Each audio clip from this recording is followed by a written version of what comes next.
Okay, so I'm in ScanNCut Canvas and I'm going to try and make a little triangular shaped box. Now, I've made these in the past many years ago using another cutter, and I saw a Stampin' Up demonstrator make one recently. She wasn't using an electronic cutter, but it just reminded me of the box. So in today's 12 Days of Christmas, I'm going to show you how you can hopefully simply make a little box using a couple of shapes from within ScanNCut Canvas. So the first thing I'm going to do is come to the basic shapes and choose a square. And then I'm going to come down and I'm going to come to the triangles, and I want the triangle that's taller, not the one that's got the equal size, so this one here. So I'm going to select my square. You can make this any size you want, but I'm just making this so it's a 2-inch base today. With the square selected, I'm going to come to the properties box, make sure maintain aspect ratio is selected and type 2 in the first box, and that will make my square 2 inches square. I'm going to now choose the triangle and I'm going to come to the second box and I'm going to make it 2. So it's now made this 2 inches wide by 2.67 high. I'm just going to drag it up and make it about 3 inches and close that box. I'm going to bring the square up so that it just overlaps the triangle. I'm going to zoom in the hope that you're going to get to see it a little bit better. I'm going to select both, go to Edit, Align and Align Center so I know that they're centered together.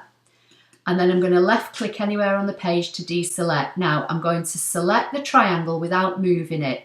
I'm going to hit the D key on my keyboard to create a duplicate. And I'm just going to colour it red in the hope that you can see it better on the screen. You don't have to do this. It's just in the hope that you're going to see it better. I'm going to select the red duplicate triangle and move it up so the bottom aligns up with the bottom of the original black one. And I'm going to use this as a guide for making myself a glue tab. And I want my tab to be about 1/4 inch wide. I'm just going to move them up a bit more. I'm going to put the black triangle under the inch mark. And then the red triangle, I want to be on about 1 1/4, which is in the middle here somewhere. So I'm just going to scoot it along. This isn't vital, but you don't really want your tab to be a whole lot bigger on a box this small.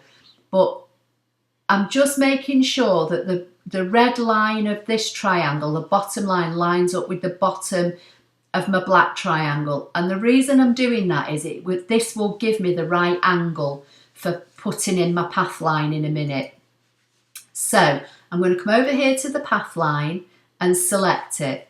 I'm going to click once on the top of the black triangle and let go of the mouse and then just drag it so that I've got this loose line hanging on the end of my mouse, and I'm going to bring it out to the red line and left click and let go.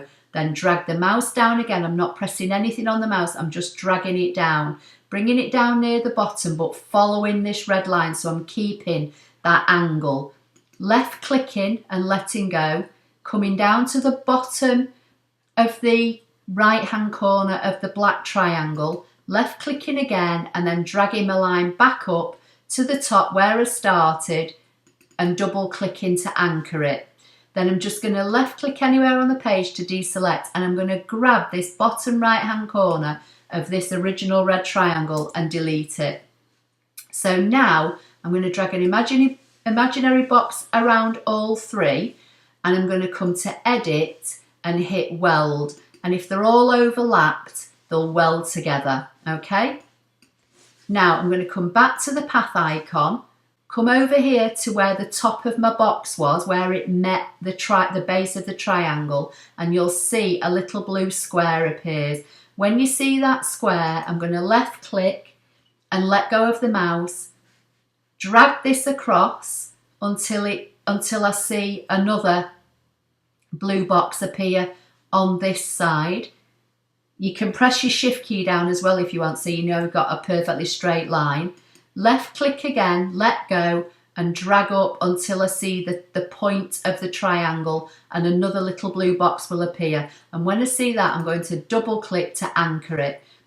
With that selected, I'm going to come to the properties box, change it to a cut line and make it a dash line, and then close the properties box. So you can now see this is going to be the base of my box, which was my 2-inch square. This is my original triangle, and this is going to be my glue tab. I'm going to drag an imaginary box around everything, right click and group. And I'm just going to go back to fit to mat. Now I'm going to hit the D key on my keyboard, make another one, and then do that 2 more times. So I've got 4. I'm going to come back to my original triangle over here, make it, I'm going to untick maintain aspect ratio, make it 3 by 2, because that was the size of the triangle we started off with here. I'm going to come to edit, offset, take the spacing down to 0.08 and say inward and say OK. And this is going to be my matting layer. So I can get rid of the 3 by 2. With the matting layer selected, I'm going to hit the D key on my keyboard, hold my shift key down and rotate it to keep it perfectly straight. And then select both of those, hit the D key on my keyboard. So I've now got 4 matting layers. And the reason I've just rotated them is so that if I'm using scraps, I can get them onto a smaller piece of scrap. So that is my box, hopefully. And in the next part of the video, I'm going to show you how to stick it all together and assemble it. And I may even see if there's a little star in the machine and cut a star to go on the top. So all you would need to do now is come to the project title box in the top left, give it a name, save it, and then download it to your machine. Okay, so I've got the pieces that I've designed in ScanNCut Canvas, and I've got my matting layers, and then I've just cut a star twice from the ScanNCut machine. So I've folded my dashed lines on all my 4 pieces just to save some time. I've got my 4 matting layers. I'm just going to apply some glue, and I'm going to stick these on first.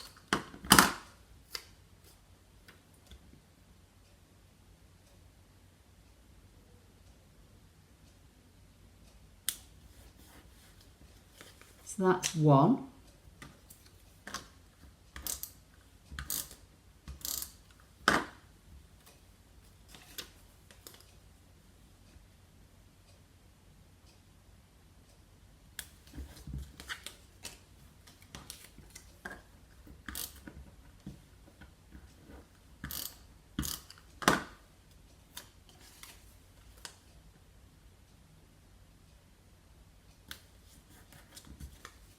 Last one.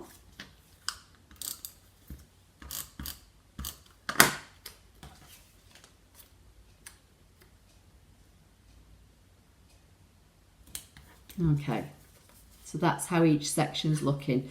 Now, I would normally use a wet glue for this because a wet glue will hold a lot better, but just for the sake of the video, I'm just going to use this permanent dry adhesive. So I'm going to run adhesive now down this tab.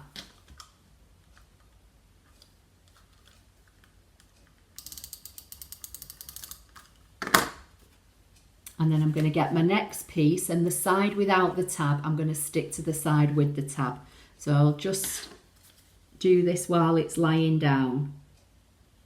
Might be easier.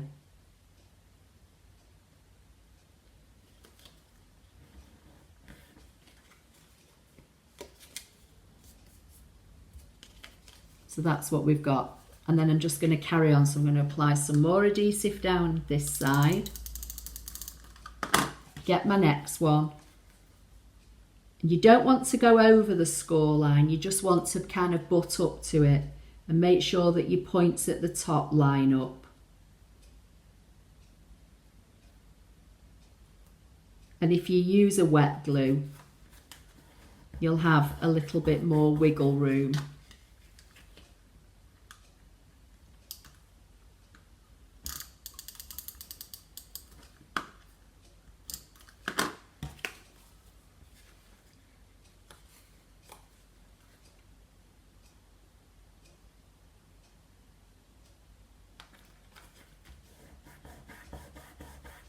Okay, and then if you fold over your last flap so it's flat, this will fold onto it. So I'm just going to open it out and apply some adhesive. Then I'm going to fold it back flat. I'm trying to do this so I can see it, but so that you can see it as well.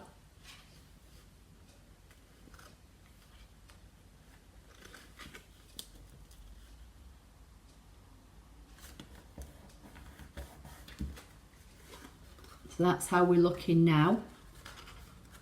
And then your flaps should just fold in. And that's your little gift box. Now you could stick this, you put your goodies in and stick this permanently, and then they'd have to rip it open to get into it. Or you could, I would maybe stick down opposite, so whatever side, go from one side and opposite, and then maybe put a bit of Velcro on there and on this one, or a magnet, something like that. But just for now, I'm just going to just glue this down.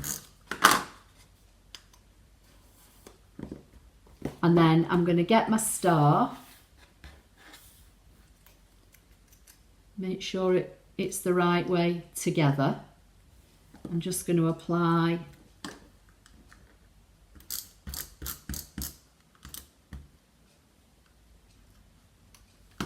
some glue.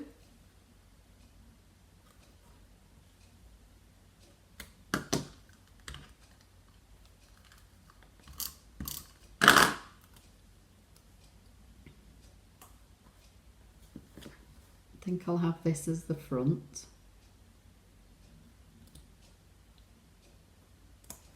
And then I'm going to get this one and stick this one just to the back.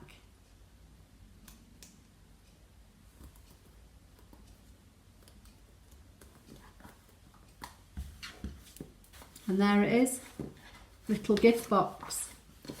Just made quickly in ScanNCut Canvas. This one's not gone together that great because, as I say, I've just used a dry glue and I'm rushing a bit for the video. But that's it, little gift box. Just made from two simple shapes within ScanNCut Canvas. So please give the video a thumbs up. Don't forget to subscribe and make sure the bell notification icon is switched on. I hope you're enjoying these 12 days of Christmas projects, and I'll see you in the next video. Thank you.